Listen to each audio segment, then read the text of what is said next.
through our life experiences, we came to this practice. And so we have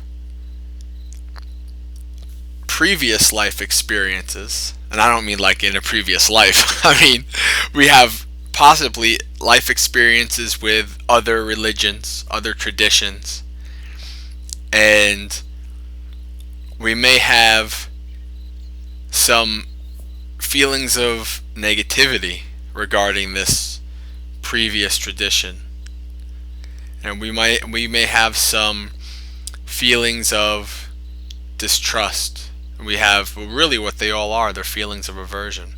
And I can attest to this firsthand because this is going to be our first topic in terms of tolerance, right? Is anybody here who came from a Catholic or Christian background?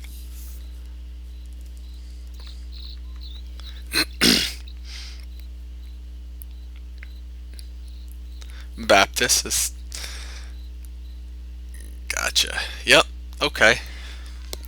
So there are some people who consider themselves Buddhist Christians or Christian Buddhists, and they can have this mix, and they feel okay with that mix, and that's a good thing. Then there's others like me, what I went through,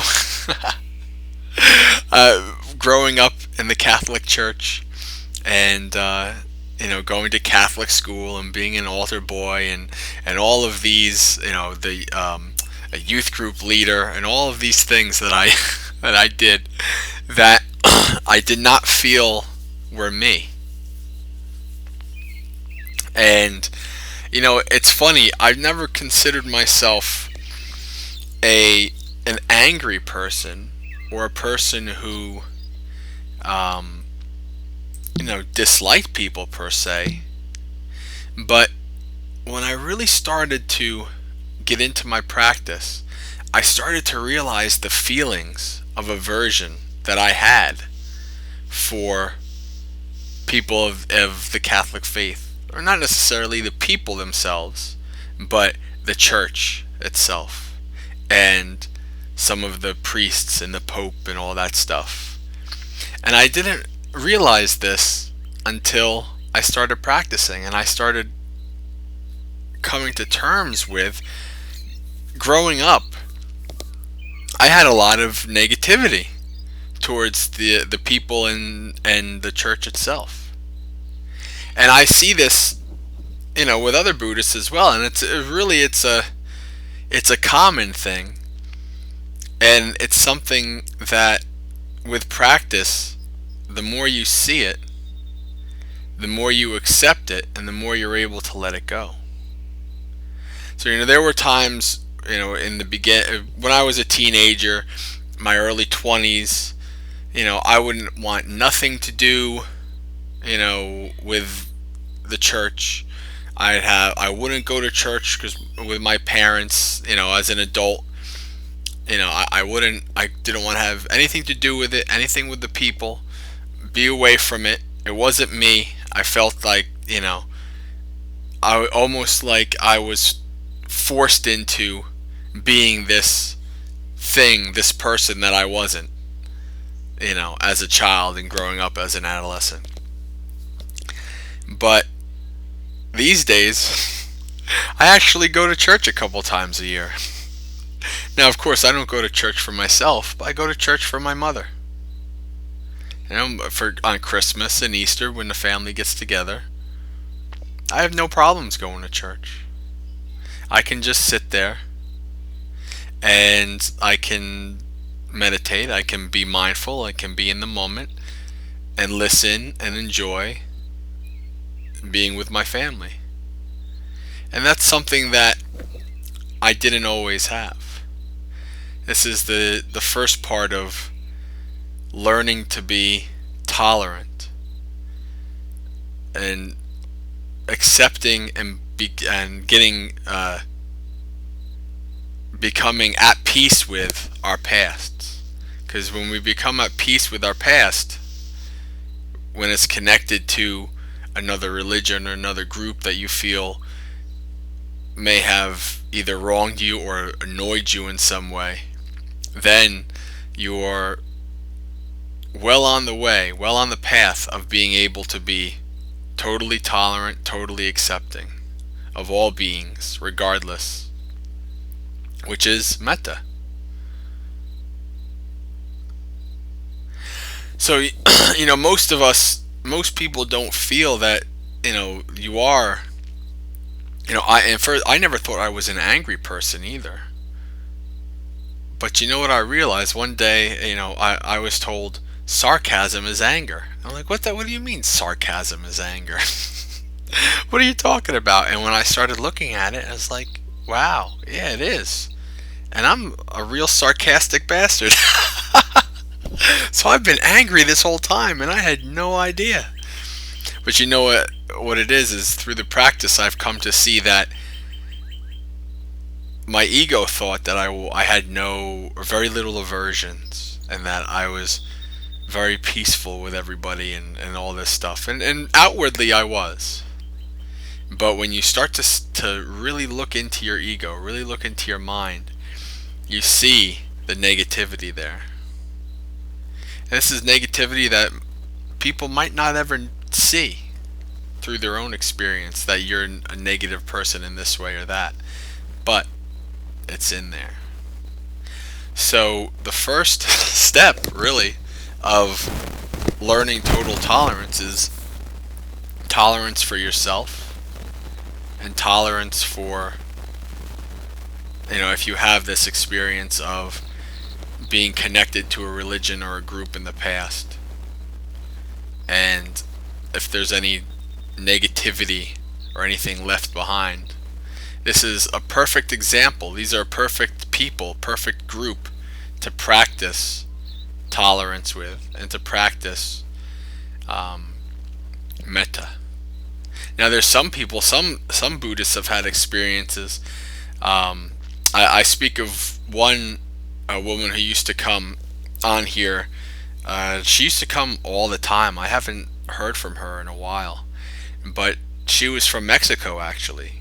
And she, obviously Mexico, South America, I've been to South America, it's very, very, very Catholic, very Christian continent, very, from Mexico on down. And hers is a good example, her story of when you're really the only Buddhist. This is what you feel that you are. And you don't want to tell your family because you know that how they will treat you, or you mention something about Buddhism and they make a comment, and it's like, oh, I better not say anything more about that.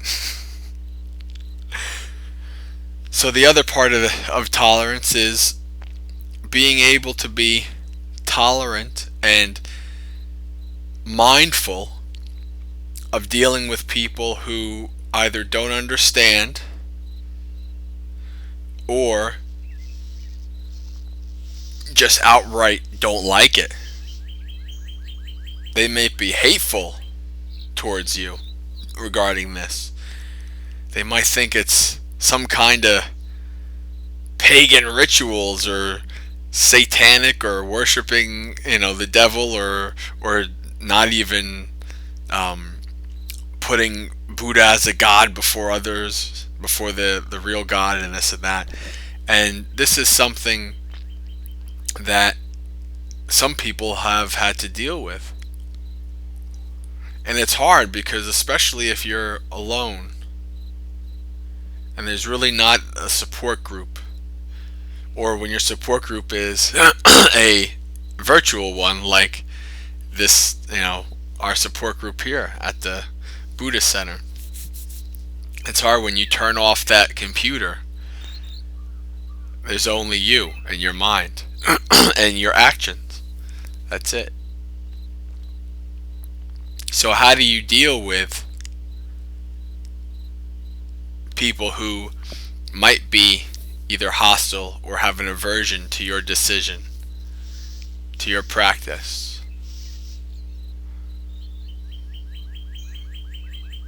It's been my experience that I haven't had to deal with a lot of that, thankfully. I mean, I am the only Buddhist that I know in my daily life. And people I haven't had anybody be negative towards me in my practice, per se. But I have had a lot of weird looks doing meditating. I've had a lot of misunderstanding. Because this is something that the average Westerner is not has no experience with. So when they hear about it or when they see you practicing, it's like, what the heck is this guy doing? Sitting here cross-legged. Is he passing out? Is he okay? You know how many times where I've been sitting meditating where people are, and people will ask, "Are you okay?" Yeah. Oh yes, I'm fine. And it's funny because at first, in my early times in my practice, I would get annoyed by that. I would be, to me it was, oh, people should know that I'm practicing, or people should know this, people should know that, or stop bothering me, kind of things. I mean, again, I wouldn't outwardly say, go away, I'm trying to practice,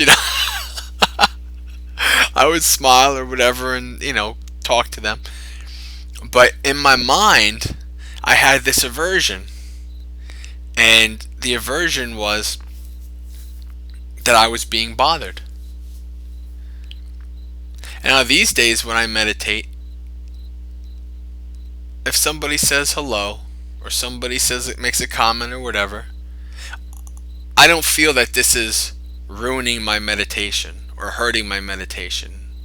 I'll nod my head, or I'll say hello, or I'll open my eyes and then close them again, or if I'm walking meditation. If I'm walking meditation and people want to make eye contact, these days people, it's funny because when I do walking meditation, especially now that the weather's warmer, all through the winter, I'm the only one walking outside my office. I'm the only one. I walk every day. I do my walking meditation, my break walking, rain or shine, cold, warm, hot, it doesn't matter. I'm always doing it. So during the winter, I'm the only one out there. But during the summer, everybody's out there, right? Because they feel like they have to get out and walk. And the people who have known me for years at the office, they know exactly what I'm doing. Oh, sometimes if they're walking in a group, and if I don't look up, because when you pass by people, it's kind of expected, or it's second nature, that you're supposed to either make some kind of eye contact, or at least looking in the general direction and saying, hey, what's up, or something like that.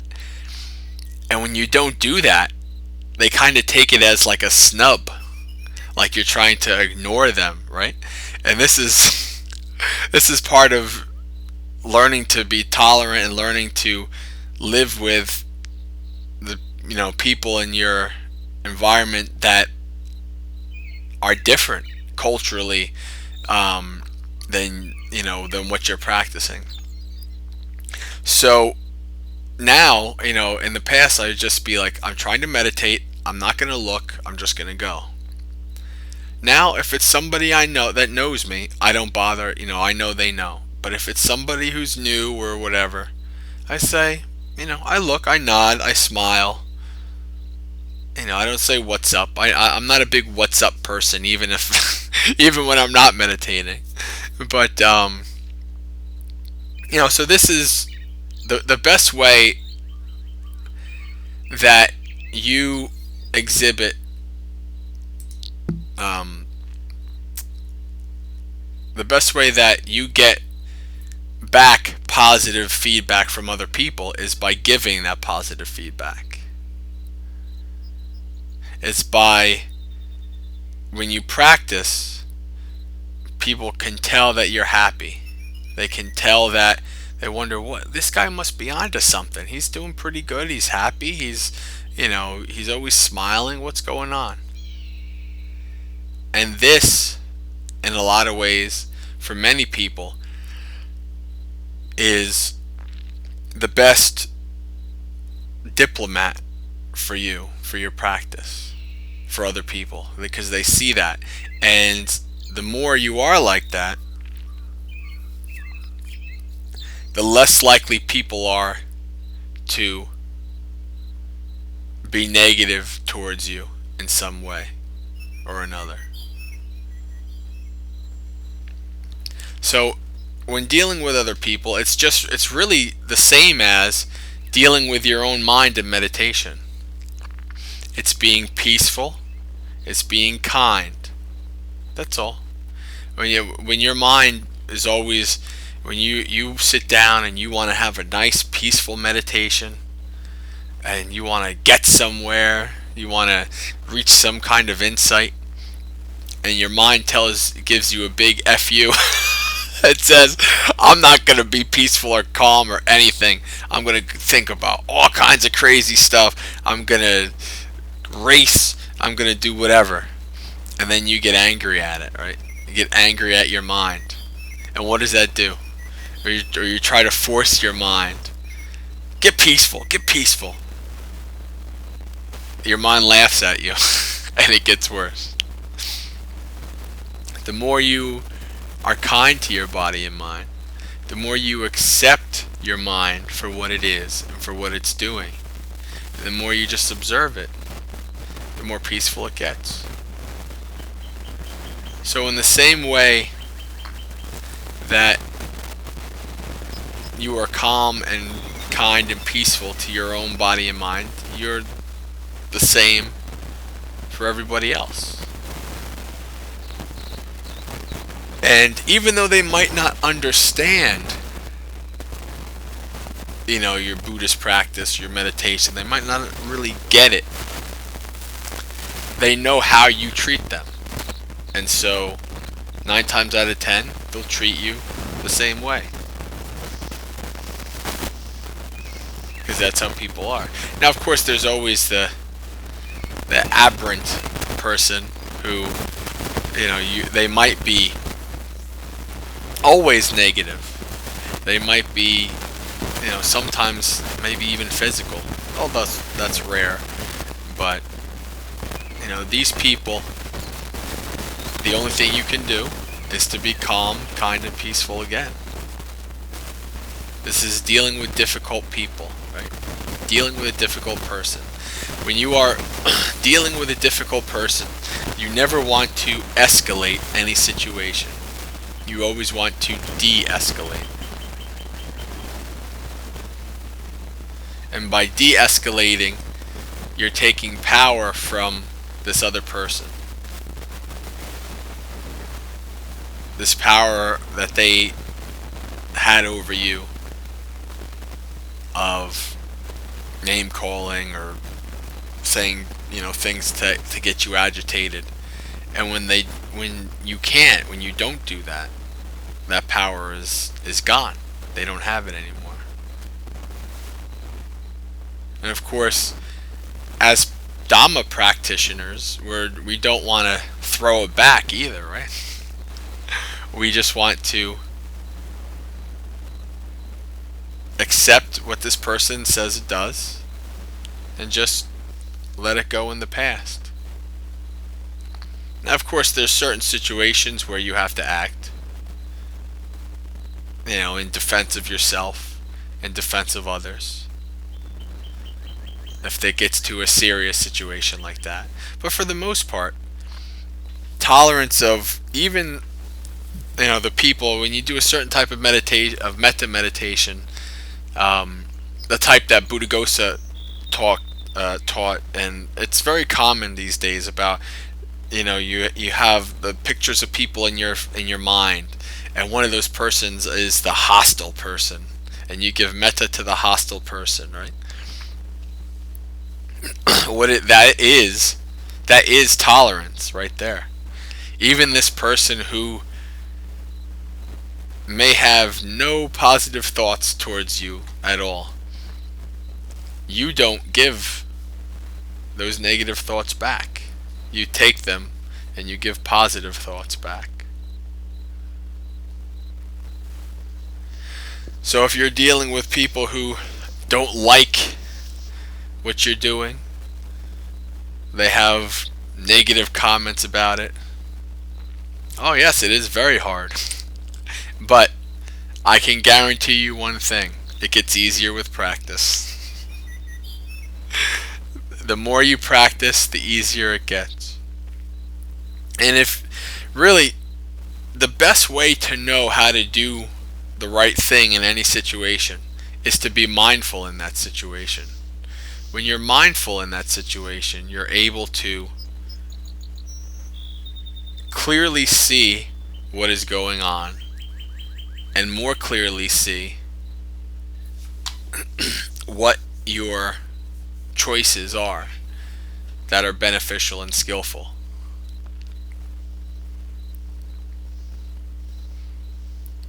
So I think that's the one-to-one, the individual. No, often there isn't much choice, no.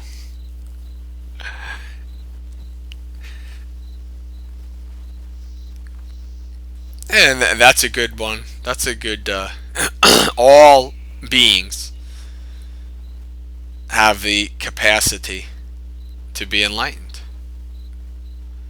That's good to see. That reminds me of the non-disparaging Buddha, or not Buddha, Bodhisattva. You know, those of you who know me, you know I'm Theravadan. I don't know too much about Mahayana, but I have been to Mahayana retreat before. And at the Mahayana retreat, I learned about one of my favorite characters in Buddhism. That's the non-disparaging Bodhisattva.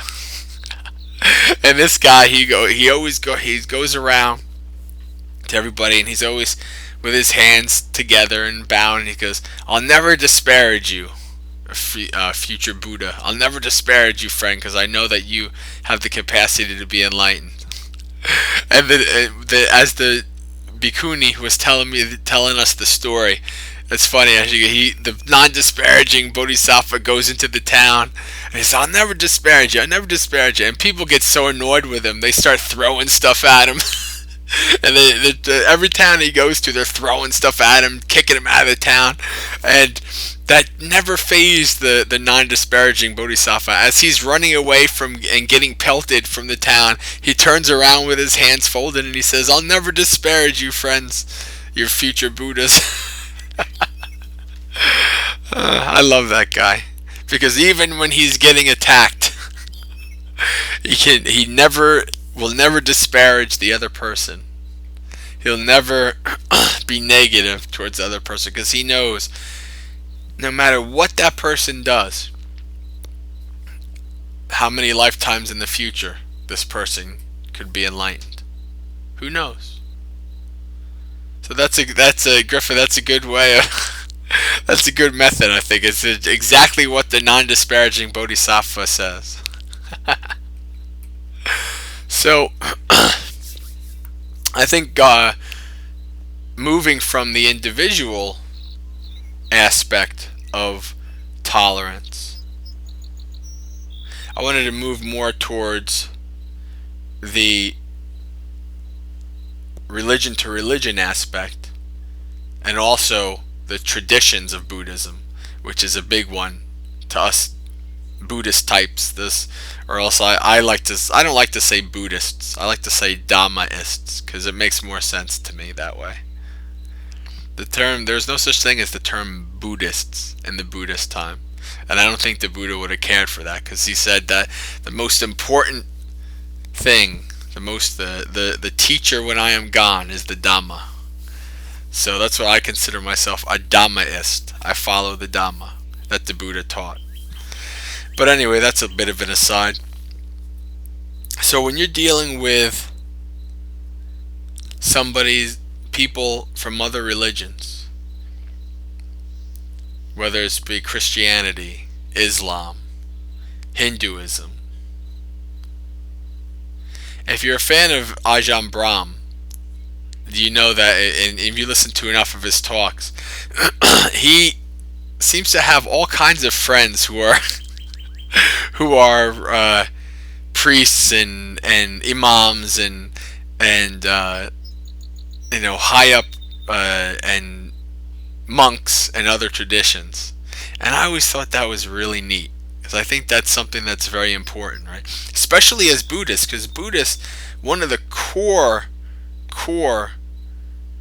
um, one of the core tenets of Buddhism is tolerance of all the religions. The Buddha never said these religions suck or go after these religions. The Buddha never disparaged any other traditions or religions. Now, he debated other traditions or religions. That's definitely in the suttas, but he never disparaged them. He never said. As a matter of fact, there's one or two times where some people came to him and they disparaged their own tradition, and they said, we want to follow you. And the Buddha says, no, don't do that. This is your tradition. Be peace. Follow it and be peaceful with it, and this kind of stuff. So even the Buddha not only didn't disparage other traditions, he even encouraged some people, I guess depending on their mind state and depending on their desires, to stay with that tradition, that religion. So, as practitioners of Dhamma, as those who follow the teachings of the Buddha, we might not automatically feel that way about certain different religions, certain traditions, but the more we practice, the more we come to understand what all of these traditions and all of these religions are. They are just man's attempt at trying to figure out the reality of life. And when you practice these, or when you study all of these traditions, there's really not one religion that I've experienced or learned about in the world that is a religion of complete and utter hate, complete and utter, we're the best and we're going to kill everybody else. Now, there's certain parts of different religions that might believe in that, but the original traditions, the original teachings of every religion that I've ever studied is all about peace and living a good life and being good to your neighbors. They're all like that. So this is really one of the core ideals of, and that tells you that tolerance is actually one of the core ideals of humanity, being able to be tolerant of other people. The problem is, the Buddha will tell you exactly what the problem is, right? Because the Buddha is the consummate physician. He's really the only one that went to the core of our mind to figure this out. The problem is we have the three roots: greed, anger, and delusion. Or, put down even further to the roots, attachment, aversion, and ignorance. Because of these three things, our ideals are rarely ever realized.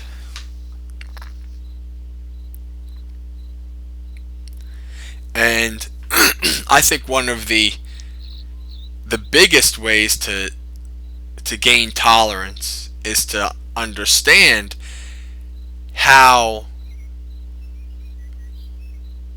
not necessarily interconnected, but how alike everybody really is.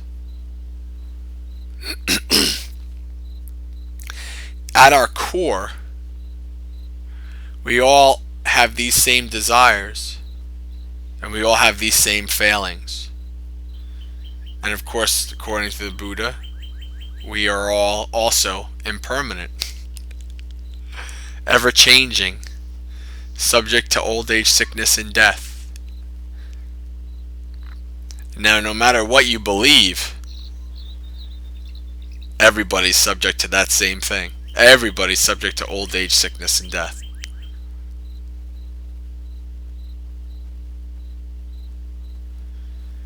So, the more you understand this, the easier it is to be tolerant of other people.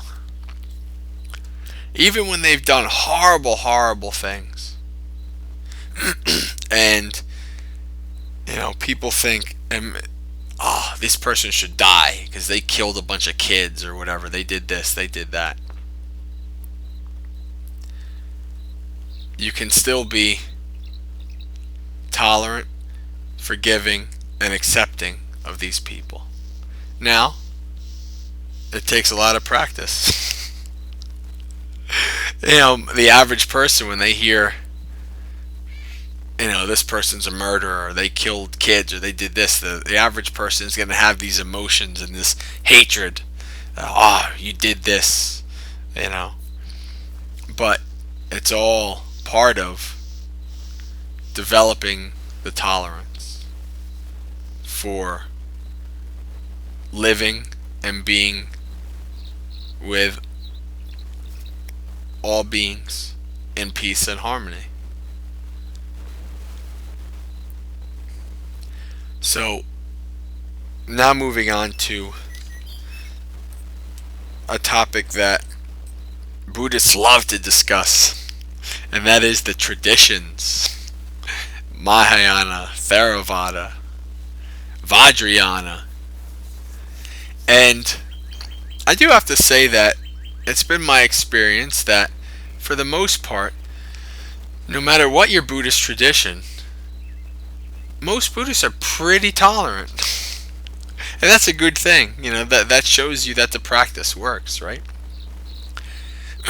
But there's always an undercurrent. There's always some people who have the ego at work. The ego being one that makes these comparisons. Right? The Buddha said that there are 3 conceits. I am better than this person, I am worse than this person, and I am equal to this person. So you always have the people who say, my tradition is best. You'll have some Theravadins who say, our tradition is closest to the original teachings of the Buddha, so we're the best. You'll have some Mahayanas who say, the Hinayanas, or the Theravadins, that's the negative term for the Theravadins. The Hinayanas have the lower teachings. We have the higher teachings. We are the best. And then the Tibetans, the Vajrayanans, say, no. There's the Hinayana level, there's the Mahayana level, and then there's the Vajrayana level. So we are the best. And, oftentimes, it's not really something that is necessarily verbalized, because Buddhists know that they're supposed to be accepting. But you see it in a mindset. I'll be one of the first ones to admit that I felt that way too. Because coming to Buddhism, my first experience with Buddhism was obviously as a teenager with the Dalai Lama and Tibetan Buddhism. That was my first experience because that was in the movies. That's what the Hollywood people talked about, and of course the Dalai Lama was on TV. Now, to me though, and when I really started to study Buddhism, Tibetan Buddhism didn't fit. It just felt too much like the religion that I left. And when I found Theravada, and I was like, the teachings of the elders. This is what the Buddha said. This is the stuff right here. And I had a little bit of that ego there.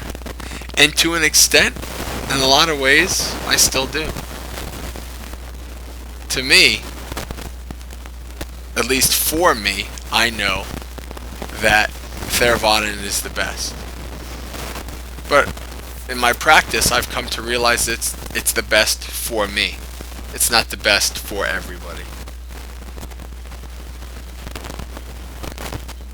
So I've come to accept and like to learn about what the other traditions teach.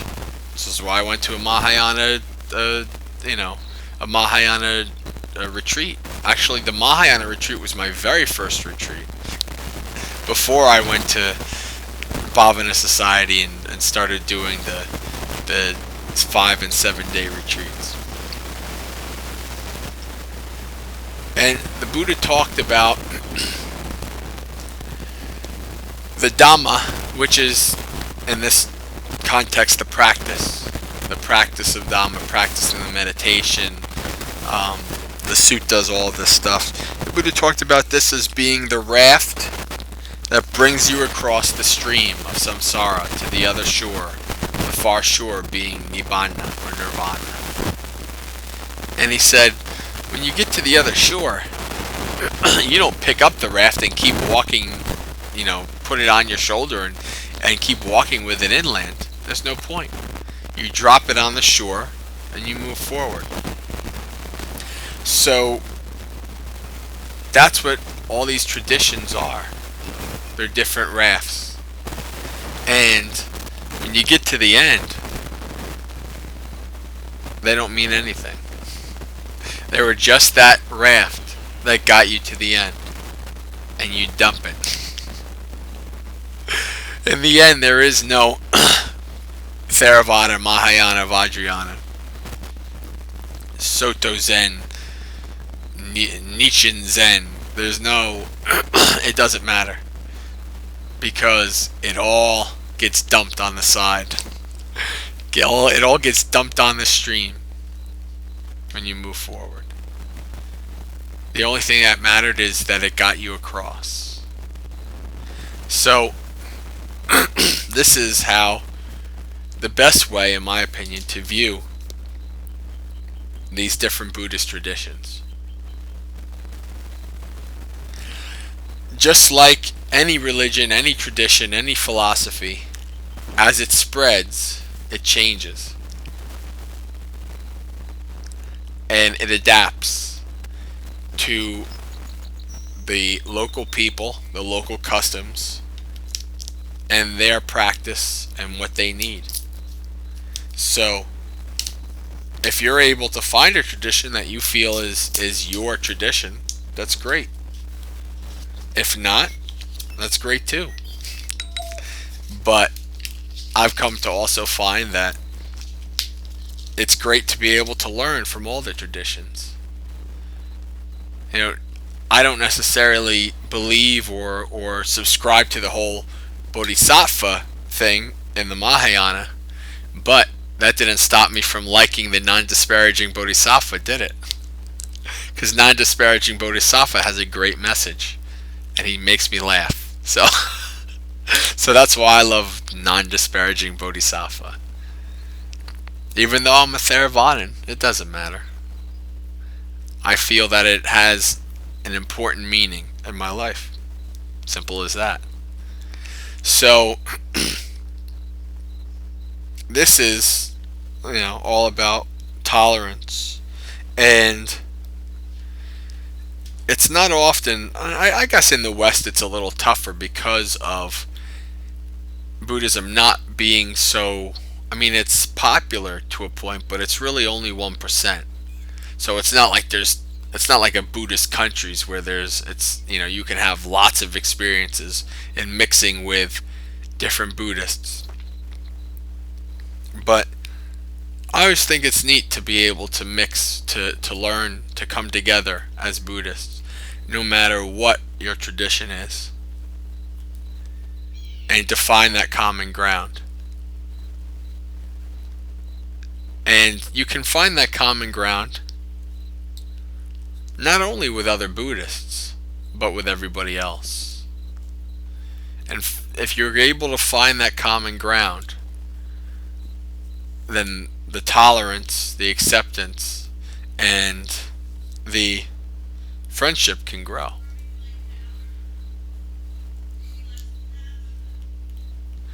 So I think that's pretty much all about as much as I can yap on for today, for 45 minutes. Is there any comments or questions or anything that we'd like to discuss regarding traditions, tolerance, dealing with difficult people, or pretty much anything Buddhist related? We're easygoing here, it doesn't matter.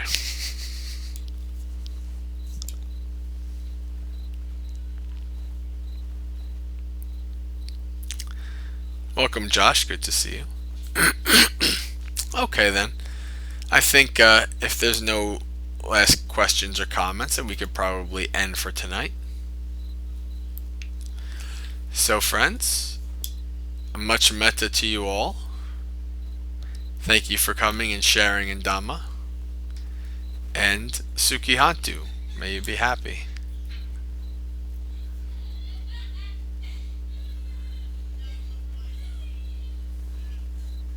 And if you're getting chased out of town, don't forget to yell back that you'll never disparage them.